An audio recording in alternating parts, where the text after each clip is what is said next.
Good evening, Periscope. How you guys doing? I hope everyone has a good week and a good evening to come. So I noticed on YouTube, my one video that discusses the two messiahs and Moses has like the most views. So it seems like that's what people want to hear. So I'm just going to discuss it more. Okay, so it really breaks down to the Jewish concept. The Jewish tradition has it that there are two messiahs, one from the lineage of Joseph and one from the lineage of Judah, also being King David's lineage, and the one being from King David's lineage being the main Messiah that everyone seems to always focus on. But there is another one in the equation, and that factors in because it says that in order for a court to, let's say, pass a judgment, there has to be two witnesses according to the Torah, according to the Old Testament. And so they act as two witnesses, if you will, to the divine. And therefore, it's different than anyone who claims to have achieved a level of revelation of God, but he did so alone. It's like, okay, well, no one can prove that. But if two individuals together achieve a level of divine revelation, it's way more valid than if one person achieves it. And that's the whole concept here. And so the Jewish tradition has that you have to have two witnesses, two messiahs. And so there was Moses and Aaron, there was Moses and Joshua afterwards, and there, there was, you get that idea throughout the Bible, the Old Testament. And so going even further, it says, according to many teachings, that there will be not only Messiah ben Joseph, Messiah ben David, but also Moses that will come in the time of the Messiah, in incarnations, in physical bodies, not like from the heavens or anything like that, like people that are born here. And so the notion then is one, King David or descendant, Messiah ben David, represents the knowledge from above, meaning the wisdom of Torah and the esoteric, if you will. Messiah ben Joseph would then represent the wisdom of below, being the sciences, the maths, and everything like that. And so Moses would then represent that middle in between, just like when the first revelation of God that changed the world was the giving of the Old Testament, which everyone agrees on. When that occurred, it says there was 600,000 males alone. That means, and sources say that including women and children and everything, there was 3 million people. So you can see already, like, it's a very valid experience when that many people have it all together.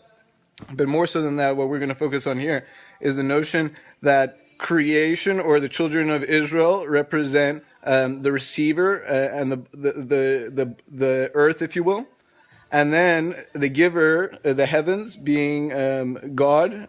And what was in between, it was in the mountain, was Moses on the mountain, and he was kind of like the person proceeding and orchestrating a wedding, if you will, between God and his bride. And so the notion here then is also are you Orthodox Jew? I am an Orthodox Jew. So the idea then here is that as Moses was what connected the heavens and the earth, what connected God and creation, Moses will come, as well as Messiah ben David representing the knowledge from above, and Messiah ben Joseph, the knowledge from below. And this comes from the Kabbalistic text known as the Zohar. And the Zohar, being very, very old, predicted that based on the portion Noah, where it said, and the waters flooded from below and above, they used their techniques to predict that. Hi from Russia. Yeah, nice to see you. The Zohar predicted essentially with that verse that in the year corresponding to around 1840, there would be a huge outburst of waters from below and above. And that's exactly what happened. Around 1840, we saw the Industrial Revolution, the outsprings of water, of wisdom from below.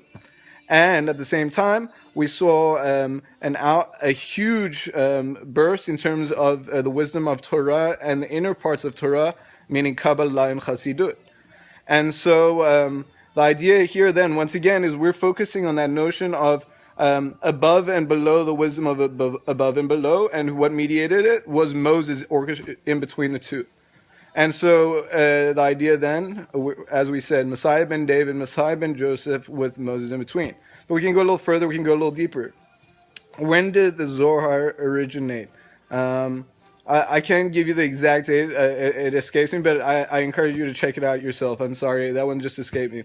Um, but moving a little further, we can analyze it on another level. First, you see, there was a split in the kingdom, where the children of Israel at some point before the destruction of the temple and such, there was a huge split, and this divide has to be rectified in some way, and that manifests also on a micro level.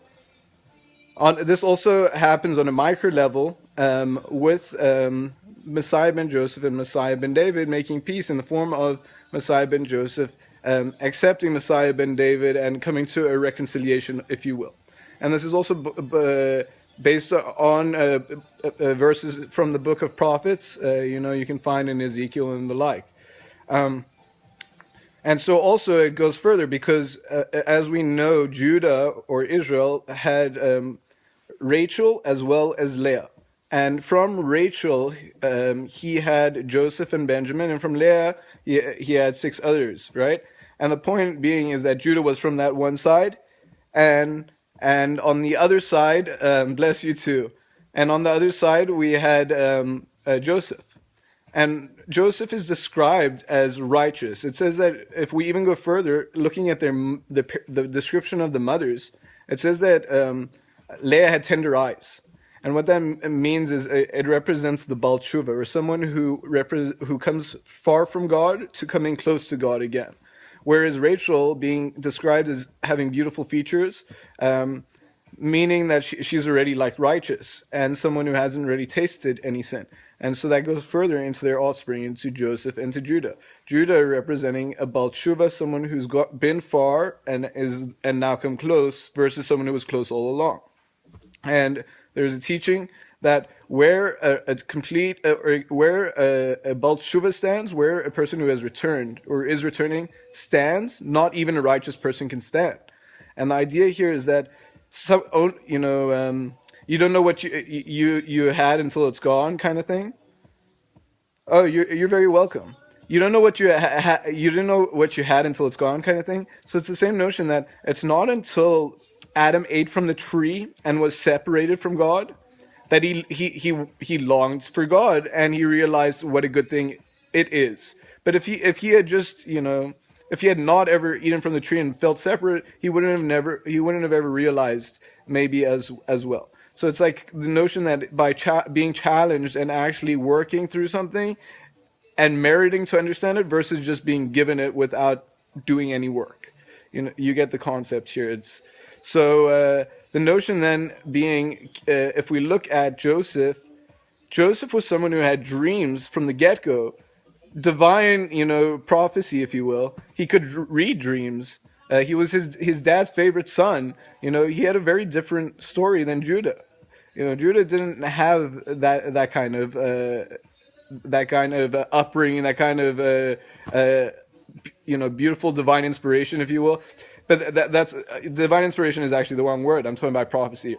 Because the key thing here between, if we look at Joseph was able to read dreams and interpret dreams, and prophecy, if you will, in that sense.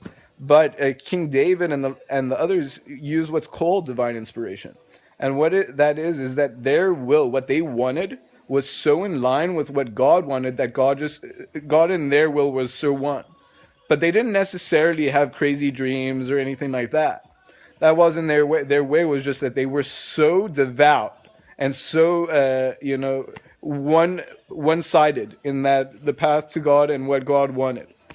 And so it's a very different path to Joseph, right?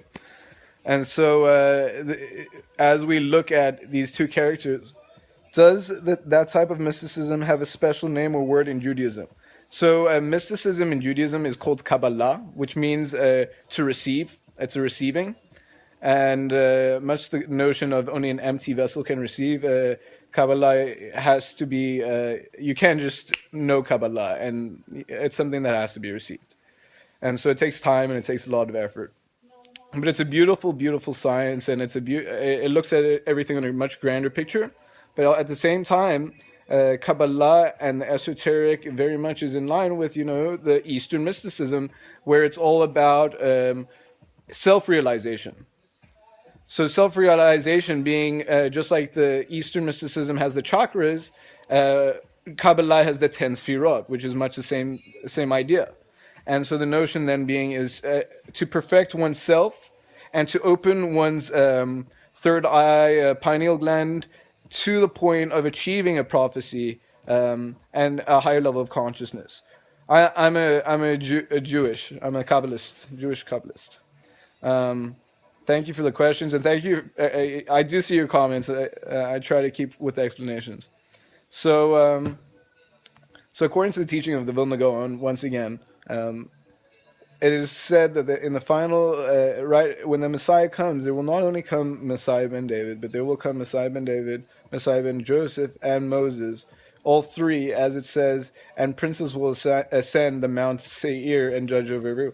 And so the idea then, to render a judgment, you need a court, and a court is three. And so those representing that three. And much like the yin and the yang, and what connects the yin and the yang, that is which in between, which was Moses, which was in between. So maybe you could think of it that way, where Ben David represents one side of the coin in terms of wisdom, and Ben Joseph represents another side of the coin in terms of wisdom. Nevertheless, both, representing the same truth and helping to bring about that marriage of all those questions that have been, circulating for so long, like the discrepancy between where religion and science come together and the like. And the idea is that these individuals will be able to unlock where everything comes together, not only science and the Torah and religion, and linguistics and history and art and math and the like. And so that's the idea. It's a completion of that sort, so that the world can move to a higher level of consciousness, where the whole world can really just accept that all is one, and now work together to understand it better and to work to higher levels of consciousness. So with that, I thank you for tuning in. You guys can follow Rabbi Liady. There's plenty of videos on YouTube, and check out the Periscopes. Much love, everyone, and have a beautiful week to come. All right, good evening.